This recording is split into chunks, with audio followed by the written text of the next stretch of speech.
आज आमची पूर्ण फॅमिली सकाळी लवकर उठली होती, कारण वैष्णवीच्या पोटामध्ये दुखायला लागलं होतं. वैष्णवी लवकरच आई होणार आहे आणि त्यासाठी तिला हॉस्पिटलमध्ये घेऊन जावं लागलं.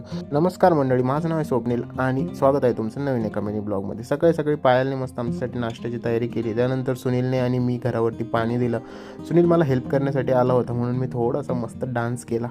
डान्स झाल्यानंतर आम्ही सगळे गेलो नाश्ता करण्यासाठी. आज नाश्ता करण्यासाठी वैभव, सचिन सर्वच आमच्या घरीच होते, कारण त्यांच्या पण मम्मी गेल्यात वैष्णवीबरोबर हॉस्पिटल. त्यामुळे आज घरी फक्त पायलच आहे आणि पायलच सर्वांचा स्वयंपाक बनवते. त्यानंतर सुनील पण आला होता पाणी मारून. आज ख्रिसमसची सुट्टी होती म्हणून दुपारी मस्त झोपलो होतो. म्हटलं 2 तास मस्त झोप घेऊया, पण 2 तासाचे 4 तास कधी झाले मला समजलं नाही. त्यानंतर पायलला मराठी ब्लॉग शूट करण्यासाठी मी मदत केली.